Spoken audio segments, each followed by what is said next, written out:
नमस्कार विद्यार्थी मित्रांनो, अभ्यास मित्र परिवारामध्ये तुम्हा सर्वांचं खूप खूप स्वागत आहे. व्हेरी गुड मॉर्निंग सर्वांना. आज आपण 28 मार्चचं करंट अफेअर्स इथे बघणार आहोत. तर मित्रांनो, लेक्चर सुरू करण्याआधी जस्ट क्विक इन्फॉर्मेशन. आपल्याकडे रामनवमी निमित्ताने ऑफर आहे. 25% सर्व कोर्सेसवर डिस्काउंट मिळणार आहे. पटापट बॅच मध्ये ऍडमिशन घेऊन टाका. बेस्ट ऑफर तुमच्या समोर आहे. त्याचबरोबर जर तुम्ही पाहिलं तर जे काही येणारी परीक्षा आहे कंबाईनची, तर त्या कंबाईन पूर्व परीक्षेसाठी शुअर शॉर्ट गॅरंटी देतो की 60+ प्रश्न तुमचे कव्हर होणार आहेत. त्यासाठीची एक रेकॉर्डेड बॅच जी आहे, क्वालिटी रेकॉर्डेड बॅच आपण आणणार आहोत आपल्या ऍप्लिकेशन वरती. 4 महिने फिक्स व्हॅलिडिटी असणारे, अनलिमिटेड व्ह्यूज असतील. फी जी आहे ती तुम्हाला, जर तुम्ही लवकर ऍडमिशन केलं, 1 एप्रिल ते 5 एप्रिलच्या दरम्यान ऍडमिशन प्रोसेस असेल, फी तुम्हाला 999 रुपयेच असेल. नंतर तुमची फी जी आहे ती मग थोडी जास्त तुम्हाला पेमेंट करावे लागेल. इथे दिसेल तुम्हाला. सो काही डाऊट्स असतील, बाकी तुम्हाला इथे कंटेंट काय असेल काय नाही ते सगळं दिलेलं आहे. सो तुम्ही ही बॅच जॉईन करू शकता अभ्यास मित्रच्या ऍप्लिकेशन वरून. सुरुवात करूया आजच्या सेशनला. पहिला प्रश्न आहे, हर पार्वती कथा यासाठी 35वा सरस्वती सन्मान 2025 देऊन कोणाला सन्मानित करण्यात आलेला आहे? तर उत्तर आहे रामकुमार मुखोपाध्याय. रामकुमार मुखोपाध्याय यांना 35वा सरस्वती सन्मान देऊन सन्मानित करण्यात आलेला आहे. बघा, सगळ्यांना माहिती असेल, हा जो सरस्वती सन्मान आहे हा लिटरेचर साठी दिला जातो. कशासाठी दिला जातो? लिटरेचर साठी दिला जातो. तर बंगाली लेखक आहेत रामकुमार मुखोपाध्याय. त्यांना हर पार्वती कथा या कार्यासाठी 22 वर्षानंतर प्रतिष्ठेचा सरस्वती सन्मान या पुरस्काराने गौरवण्यात आलेला आहे. मित्रांनो, सरस्वती सन्मान हा भारतातील सर्वात प्रतिष्ठित साहित्य पुरस्कारांपैकी एक आहे. जर आपण पाहिलं तर हा जो पुरस्कार आहे हा कोणामार्फत दिला जातो? के बिर्ला फाउंडेशन मार्फत हा पुरस्कार जो आहे तो दिला जातो. आणि जो काही विजेता असतो या पुरस्काराचा, त्याला काय मिळतं तर 15 लाख रुपयाचं मानधन, प्रशस्तीपत्र आणि स्मृतिचिन्ह देऊन त्यांना गौरवण्यात येतं. मित्रांनो, चर्चेत असलेला अजून एक पुरस्कार तो म्हणजे बुकर पुरस्कार. बघा, बुकर पुरस्कार मध्ये जर आपण पाहिलं तर बुकर पुरस्कार मध्ये बुकर आणि इंटरनॅशनल बुकर, ठीक आहे, एक बुकर पुरस्कार आणि एक येतो इंटरनॅशनल बुकर पुरस्कार. सो हे पण पुरस्कार लक्षात ठेवा. 2026चा बुकर पुरस्कार जो आहे तो डेव्हिड झेले यांना देण्यात आलेला होता. कोणाला? तर डेव्हिड झेले यांना देण्यात आलेला होता. ठीक आहे, तर त्यांचं फ्लेश नावाची एक नोवेल होती, त्या फ्लेश नावाच्या कादंबरीसाठी यांना देण्यात आलेला आहे. आणि इंटरनॅशनल पुरस्कार जो आहे तो कन्नड महिलेला देण्यात आलेला आहे. मुश्ताक बानू नावाची एक कन्नड महिला आहे. ठीक आहे, बानू मुश्ताक कन्नड महिला आहे. पहिली कन्नड व्यक्ती आहे की ज्यांना हा पुरस्कार मिळालेला आहे. तर त्यांची हार्टलॅम्प नावाची कविता होती, त्यासाठी मिळालेला आहे. बाकी मग इतर पुरस्कार तुम्हाला दिलेले आहेत, ते थोडेसे रीड करून घ्याल. जसं की 60व्या ज्ञानपीठ पुरस्काराचा सन्मान कोणाला देण्यात आलेला आहे? आर वैरामुथू यांना. इंदिरा गांधी शांतता पुरस्कार 2025चा ग्रासा माशेल यांना मिळालेला आहे. इतरही पुरस्कार पाहून घ्या. नेक्स्ट क्वेश्चन कडे जाऊया. कोणत्या राज्य किंवा केंद्रशासित प्रदेश सरकारने नवजात बालकांच्या मोफत जनुकीय तपासणीसाठी अनमोल नावाची योजना सुरू केलेली आहे? तर मित्रांनो, अनमोल नावाची जी योजना आहे ती कोणी सुरू केलेली आहे? तर लक्षात ठेवायचे, दिल्लीने. कोणी सुरू केलेली आहे? दिल्ली सरकारने सुरू केले, दिल्ली केंद्रशासित प्रदेश सरकारने सुरू केलेली आहे. अनमोल या शब्दाचा अर्थ काय? Advance newborn monitoring for optimal life care.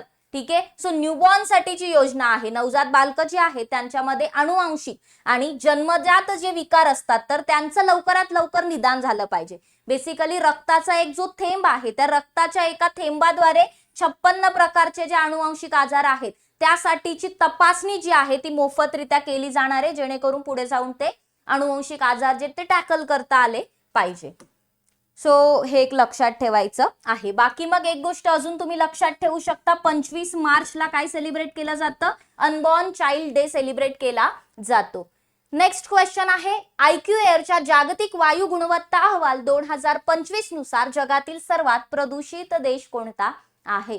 तर जगातील सर्वात प्रदूषित देश आहे पाकिस्तान. पाकिस्तान देश जो आहे तर त्याला या IQ एअर 2025 नुसार जगातील सर्वात प्रदूषित देश म्हणून घोषित केलं आहे. आणि PM 2.5 जे आहे, पर्टिक्युलेट मॅटर 2.5, तर त्याची जे हूने दिलेले मानांक आहे त्याच्या पातळीपेक्षा पण 13.5 पटीने जास्त काय दिसले तर त्याची पातळी आढळलेली आहे. दॅट्स वाय तो सगळ्यात प्रदूषित देश ठरलाय. आणि प्रदूषित सगळ्यात शहर जर विचारलं तर उत्तर प्रदेश मधलं गाझियाबाद जिल्हा जो आहे तिथलं लोणी नावाचं शहर जे आहे ते जगातील सर्वात प्रदूषित शहर आहे. सो जगातील सर्वात प्रदूषित शहर भारतात आहे आणि सर्वात प्रदूषित देश पाकिस्तान आहे. पाकिस्तानला 143 पैकी जर आपण आता हा जो रिपोर्ट आहे बेसिकली, तर या रिपोर्ट नुसार जर पाहिलं तर 143 पैकी 130 देश जे आहेत किंवा प्रदेश जे आहेत ते हुच्या मानांकाची पूर्तता करू शकलेले नाहीत. फक्त 13 देशांनी ती पूर्तता केलेली आहे. मग सर्वाधिक प्रदूषित पाकिस्तान आहे, दुसऱ्या क्रमांकावर बांगलादेश आणि तिसरा ताजिकिस्तान येतो. बाकी जर आपण पाहिलं तर सगळ्यात स्वच्छ शहर कोणते आहे जिथे पर्टिक्युलेट मॅटर 2.5 चं वार्षिक सरासरी प्रमाण एवढं कमी दिसलंय ते आहे दक्षिण आफ्रिकेतील न्यू वुडविल नावाचं शहर, जे जगातील सर्वात स्वच्छ शहर ठरलेलं आहे. नेक्स्ट क्वेश्चन आहे जागतिक रंगभूमी दिन 2026 कधी साजरा केला जातो? तर लक्षात ठेवायचे 27 मार्चला जागतिक रंगभूमी दिन, वर्ल्ड थिएटर डे जो आहे तो साजरा केला जातो. ओके, सो हे आपल्याला माहिती असलं पाहिजे. मग बघा, आंतरराष्ट्रीय नाट्य संस्था जी आहे तर तिने 1961 मध्ये सुरू केलेला जागतिक रंगभूमी दिन 27 मार्चला साजरा करतात.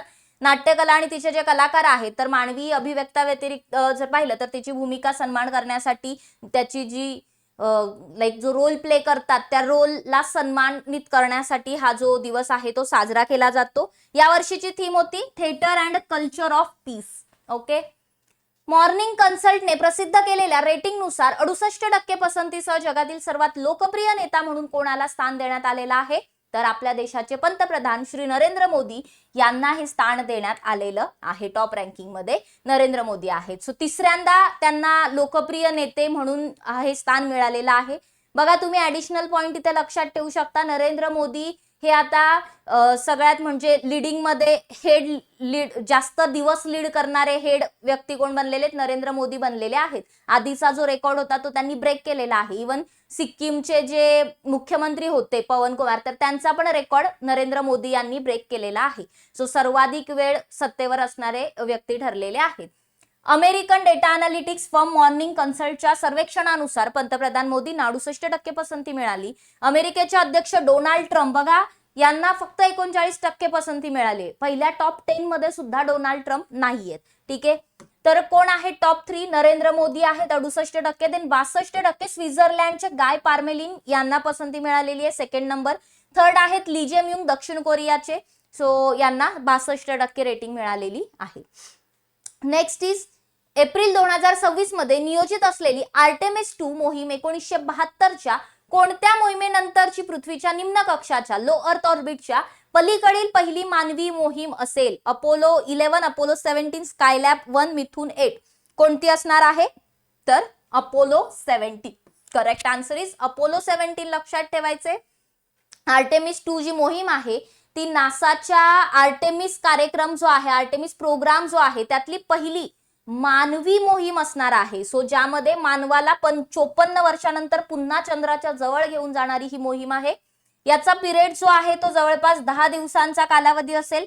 केनेडी स्पेस सेंटर जे फ्लोरिडा तिथून लॉन्च करणार आहेत. लॉन्च कॉम्प्लेक्स 39B तिथून प्रक्षेपण करणार आहेत. रॉकेट आणि अंतराळयान जर आपण पाहिलं तर space launch system SLS rocket Orion असणारे CM003 अंतराळयानाला अवकाशात घेऊन जाणार आहे. ठीक आहे, सो हा जो इथे आपण पाहिला तर नासा बद्दल अजून एक तुम्ही हे तर चंद्राचं झालं. नासा बद्दल एक नावेम नावाचं काय आहे मिशन आहे. कोणाचं? नासाचंच मिशन आहे नावेम.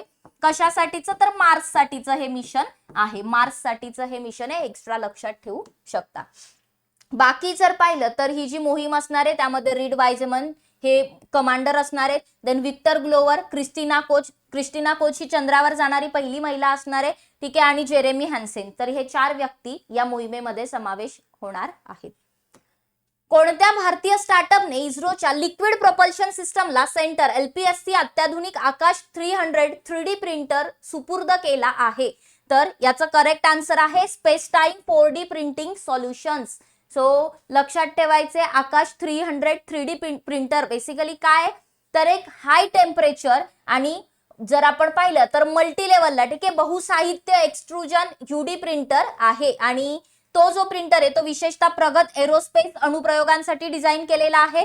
सो हा सर्वसाधारणपणे 3D प्रिंटर्सच्या तुलनेमध्ये engineering grade thermoplastics composite material हाताळण्यास सक्षम आहे आणि अंतराळामधील जे अत्यंत प्रतिकूल परिस्थिती आहे त्यासाठी हे आवश्यक आहेत. सो हे आपल्याला पुढे बघायचंय. त्याआधी तुम्हाला जसं मी सुरुवातीला सांगितलं, राम नावाचं कुपन कोड यूज करा आणि अभ्यास मित्राच्या सर्व कोर्सेस वरती तुम्हाला 25% डिस्काउंट मिळणार आहे. रामनवमीची ही ऑफर आपल्याकडे आहे, ज्यामध्ये सर्व बॅचेसची फी सुद्धा कमी होऊन जाईल आणि कंबाईन साठी आपण पूर्व परीक्षेची रेकॉर्डेड बॅच सुरू करतोय, ती सुद्धा तुम्ही जॉईन करू शकता. पुढे बघा, भारतीय प्राणीशास्त्र सर्वेक्षण झूलॉजिकल सर्वे ऑफ इंडियाच्या शास्त्रज्ञांनी निओलोबोप्टेरा पेनिन्सुलॅरिस नावाची झुरळांची नवीन प्रजाती कोणत्या राज्यात शोधलेली आहे? तर उत्तर आहे महाराष्ट्र. आपल्यासाठी मोस्ट इम्पॉर्टंट क्वेश्चन आहे मित्रांनो. महाराष्ट्रामध्ये पुण्यामध्ये दौंड येथे या झुरळाची प्रजाती जी आहे ती नाथाची वाडी परिसर जो आहे त्या रिजन मध्ये शोधण्यात आलेली आहे. निओलोबोप्टेरा पेनिन्सुलॅरिस, ठीक आहे, असं हे झुरळाच्या प्रजातीचं नाव आहे. सो महत्वपूर्ण शोध आहे, कारण भारतात पहिल्यांदाच झुरळाची एक नवीन प्रजातीची ओळख पटवण्यासाठी आधुनिक DNA बारकोडिंग टेक्नॉलॉजीचा वापर करण्यात आलाय. सो त्यासाठी अजून इम्पॉर्टंट हे बनतं. नेक्स्ट जाऊया प्रश्नाकडे. दॅट इज मार्च 2026 मध्ये पश्चिम आशिया संकटाचा सामना करण्यासाठी भारत सरकारने किती अधिकार प्राप्त समित्या गठीत केलेल्या आहेत? तर करेक्ट आन्सर इज 7 समित्या गठीत केलेल्या आहेत. सो जे काही पश्चिम आशियाचं, वेस्ट आशियाचं जे क्रायसिस युद्ध सध्या सुरू आहे तर त्यातून अर्थव्यवस्था, ऊर्जा पुरवठा आणि ट्रेड जे आहे यांच्यावरचा प्रतिकूल परिणाम हाताळण्यासाठी 7 अधिकार प्राप्त समित्या गठीत केलेल्या आहेत. मग यामध्ये तेल, वायू, बेसिकली ऑइल, गॅस, जीवनावश्यक वस्तू, वाहतूक व्यवस्था यासारख्या आव्हानांवरती देखरेख ठेवणार आहेत. मग हे 7 पॅनल्स इथे तुम्हाला दिलेले आहेत आणि त्यांचे विषय इथे दिलेले आहेत की काय काय त्यामध्ये, तर रीड करून घ्या. नेक्स्ट क्वेश्चन, अनलाइकली पॅराडाइज नावाचं पुस्तकाचे लेखक कोण आहेत? तर नरकातला स्वर्ग या पुस्तकाचे लेखक आहेत संजय राऊत. सो खासदार संजय राऊत जे आहेत, ठीक आहे, तर उद्धव बाळासाहेब ठाकरेंची जी शिवसेना आहे तर त्यातील नेते आहेत. अनलाइकली पॅराडाइज हे पुस्तक त्यांचे मूळ मराठीमध्ये नरकातला स्वर्ग असं या पुस्तकाचं नाव आहे, ठीक आहे. सो बेसिकली ते त्यांच्या तुरुंगातील अनुभवांवरती आधारित हे पुस्तक आहे. नेक्स्ट इज, ऊर्जा संकटाच्या काळात युरोपियन युनियन मध्ये इंधन शिधावाटप लागू करणारा पहिला देश कोण ठरलेला आहे? तर पहिला देश ठरलेला आहे स्लोवेनिया. बघा लक्षात ठेवा, कशाची राशनिंग केली आहे? तर इंधनची, फ्युएलची राशनिंग केलेली आहे यांनी. सो हा पहिला देश ठरलेला आहे सध्याच्या एनर्जी क्रायसिस मधला. तर अमेरिका, इस्रायल आणि इराणचं जे वाद सुरू आहे, संघर्ष सुरू आहे, युद्ध सुरू आहे, त्यामुळे जे काही प्रॉब्लेम्स क्रिएट झालेत तर त्यातून स्लोवेनियाने काय सोल्युशन काढलं तर ते फ्युएलची राशनिंग करताय. जसं रेशन देतात तसे फ्युएल रेशन मध्ये देत आहे, ठीक आहे. सो हा पहिला युरोपियन युनियन मधला देश ठरलाय. इंधन राशनिंग हे एक आपत्कालीन सरकारी धोरण आहे, इमर्जन्सी सरकारी धोरण आहे, जे पेट्रोल, डिझेल किंवा गॅस सारख्या फ्युएलच्या वापरावर मर्यादा घालतं. स्लोवेनियाची राजधानी इथे तुम्हाला मग दिलेली आहे ल्युब्लियाना, ठीक आहे. चलन त्यांचं युरो आणि पंतप्रधान आहेत रॉबर्ट गोलोब, अध्यक्ष आहेत नताशा पिरक मुसर. नेक्स्ट इज, भुवनेश्वर येथे आयोजित पहिल्या राष्ट्रीय इंडोर ऍथलेटिक्स चॅम्पियनशिप 2026 मध्ये महिलांच्या पोल वॉल्ट मध्ये 4.22 मीटरची उडी मारून नवीन राष्ट्रीय विक्रम कोणी प्रस्थापित केला?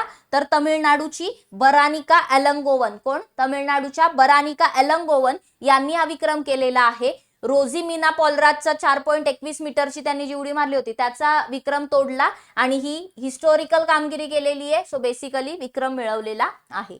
तमिळनाडूची आहे ती. नेक्स्ट इज, मुदतपूर्व प्रसूतीच्या समस्येवर उपाययोजना करण्यावर लक्ष केंद्रित करणाऱ्या भारतातील सर्वात मोठ्या प्रेग्नेन्सी कोहर्ट अभ्यासाचं नाव काय आहे? सो प्रेग्नेन्सी कोहर्ट अभ्यासाचं नाव आहे गर्भ INI. काय आहे? गर्भ INI, ठीक आहे. सो जर आपण पाहिलं तर ह्या गर्भ INI जो आहे याच्या अंतर्गत 12,000 गर्भवती महिला ज्या आहेत त्याच्यावरती एक मोठा अभ्यास केला जातोय आणि केंद्रीय तंत्रज्ञान राज्यमंत्री डॉक्टर जितेंद्र सिंह यांनी माहिती दिली आहे की भारत अकाली प्रसूतीचं निदान आणि प्रतिबंध करण्यासाठी स्वदेशी कृत्रिम इंटेलिजन्स जे आहे, आर्टिफिशियल इंटेलिजन्स जे आहे त्याच्यावर आधारित टेक्नॉलॉजी विकसित करत आहे. सो हे इथे लक्षात ठेवायचे. बाकी बघा, एक करंट अफेअर्स मध्ये तुम्ही एक गोष्ट आधी अभ्यासली असेल की मालदीव्स हा पहिला असा देश ठरलेला आहे की ज्याने आईकडून शिशूला जे आजार ट्रान्सफर होतात, आई टू शिशू जे आजार ट्रान्सफर होतात त्यामध्ये HIV असेल किंवा हेपॅटायटिस बी असेल, सायफिलस असेल, ठीक आहे. तर हे जे 3 आजार आहेत ते पूर्णपणे एलिमिनेट केलेले आहेत, हे लक्षात ठेवा. नेक्स्ट इज मार्च 2026 मध्ये सर्वोच्च न्यायालयाच्या निर्णयानुसार अनुसूचित जाती शेड्यूल कास्ट हा दर्जा केवळ कोणत्या धर्माच्या अनुयायांपुरता मर्यादित आहे? तर उत्तर आहे हिंदू, शीख आणि बौद्ध. फक्त हिंदू, शीख आणि बौद्ध धर्माला मानणाऱ्या लोकांसाठीची अनुसूचित जातींचा दर्जा असणार आहे. सो 24 मार्च 2026 ला हा निकाल सुप्रीम कोर्टाने दिलाय की अनुसूचित जातीचा दर्जा हा फक्त हिंदू, शीख आणि बौद्ध धर्म पाळणाऱ्या लोकांसाठीच असेल. सो इथे न्यायालयाने म्हटलंय की जे लोक ख्रिश्चन धर्म किंवा इतर धर्मामध्ये धर्मांतर करताय ते आपोआपच त्यांचा शेड्यूल कास्टचा दर्जा किंवा त्यांचा जो रिझर्वेशनचा हक्क आहे तो गमावतात. बेसिकली जे धर्माचं काय होतं, एका धर्मातून दुसऱ्या धर्मामध्ये जबरदस्तीने जे केलं जातंय तर त्याला कुठेतरी आळा बसेल यामुळे. सो जे संविधान अनुसूचित जाती आदेश 1950 च्या परिच्छेद 3 अंतर्गत एक संपूर्ण प्रतिबंध दिलेला आहे. सो संविधानाला धरून ते आहे. लास्ट क्वेश्चन आहे आजच्या लेक्चर मधला, ते म्हणजे 2026 मार्च 2026 मध्ये पहिल्या आंतरराष्ट्रीय चित्रपट महोत्सव दिल्ली IFFD चे उद्घाटन कोणत्या चित्रपटाने झाले आहे? तर 25 ते 31 मार्च दरम्यान हा जो IFFD भरला होता, इंटरनॅशनल फिल्म फेस्टिवल दिल्लीमध्ये भरला होता, तर त्यामध्ये सिरात या चित्रपटाने याची काय झालेली आहे, सुरुवात झालेली आहे. दिल्ली पर्यटन विभागाच्या अंतर्गत काय करण्यात आलं होतं, तर आयोजन करण्यात आलं होतं. भारत मंडपम जे आहे नवी दिल्लीतील, तिथे याचं आयोजन केलं होतं. सो पहिला आंतरराष्ट्रीय चित्रपट महोत्सव जो आहे तर त्याचं उद्घाटन ओलिव्हर लाक्से यांनी केलं होतं. त्याचबरोबर जर तुम्ही पाहिलं तर जो सिरात नावाचा चित्रपट आहे, ठीक आहे, नामांकित चित्रपट आहे, तर त्याला ऑस्कर सुद्धा मिळालेला आहे. तर ह्या चित्रपटाने त्याचं उद्घाटन झालं होतं किंवा सुरुवात झाली होती त्या फेस्टिवलची. समारोपाचा चित्रपट कोणता होता? अमीबा. अमीबा हा समारोप म्हणजे एंडला लावलेला चित्रपट होता. याचे दिग्दर्शक टॅन सिओ आहेत सिंगापूरचे. मित्रांनो, इथे थोडंसं अजून एक गोष्ट तुम्हाला लक्षात ठेवायची ती म्हणजे 98वी जे अकॅडमिक पुरस्कार असतात त्यातला ऑस्कर पुरस्कार त्याला आपण म्हणतो. सो 98वा ऑस्कर पुरस्कार जो आहे 2026 चा तो वन बॅटल आफ्टर अनादर या चित्रपटाला मिळालेला होता. बेसिकली ते मोस्ट सक्सेसफुल चित्रपट त्या ऑस्कर मधील तो होता. सो ह्या काही गोष्टी आपल्याला माहिती असल्या पाहिजे. अशा प्रकारे आजचे क्वेश्चन आन्सर आपण पाहिलेले आहेत. जर का तुम्हाला कुठली बॅच जॉईन करायची असेल तर ऍप्लिकेशन डाउनलोड करा. रामनवमी निमित्ताने आपण 25% डिस्काउंट ठेवलेला आहे. राम हे कुपन कोड यूज करा आणि बॅचेस वरती बेस्ट फी कन्सेशन मिळवा. सो खूप छान डिस्काउंट आहे. आणि ज्यांना कोणाला कंबाईनची तयारी करायची आहे, कंबाईनची क्वालिटी रेकॉर्डेड बॅच आपण आणत आहोत आपल्या ऍप्लिकेशनवर. 1 एप्रिल पासून ऍडमिशन सुरू होत आहे, तर पटापट ऍप डाउनलोड करून ठेवा. हा सर्व कंटेंट जो आहे तो तुम्हाला यामध्ये मिळणार आहे. फी 999 असेल सुरुवातीच्या विद्यार्थ्यांसाठी, नंतर फी वाढणार आहे. 4 महिने फिक्स व्हॅलिडिटी या बॅचची असणार आहे. काही अडचण असेल तर कॉल मेसेज करायला विसरू नका. बाकी जाता जाता आजचे टेस्ट क्वेश्चन बघून जा आणि याची उत्तरं कमेंट बॉक्स मध्ये सर्वांनी द्यायची आहेत. 35वा सरस्वती सन्मान कोणाला देण्यात आला आणि 35वा सरस्वती सन्मान हा कशासाठी देण्यात आलाय, कोणत्या साहित्यासाठी देण्यात आलाय? सो या 2 गोष्टी सांगायच्या आहेत. देन निओलेप्टेरा पेनिन्सुलॅरिस ही कशाची प्रजाती आहे, ठीक आहे, आणि ही कुठे सापडलेली प्रजाती आहे, ठीक आहे, हे सांगाल. प्रेग्नेन्सी कोहर्ट काय आहे, कशासाठी आहे, ठीक आहे, आणि या संदर्भात तुम्हाला थोडंसं इन्फॉर्मेशन काय करायची आहे तर कमेंट बॉक्स मध्ये सांगायची आहे. थांबूया मग आज इथेच. आय होप हे सेशन तुम्हाला आवडलं असेल, समजलं असेल. जर लेक्चर आवडलं असेल तर लाईक करून जा, तुमच्या मित्रमैत्रिणींना शेअर करा आणि चॅनलला सबस्क्राईब केलं नसेल तर पटापट सबस्क्राईब करायचंय, कारण अशाच नवनवीन व्हिडिओसाठी बघत राहा अभ्यास मित्र. धन्यवाद.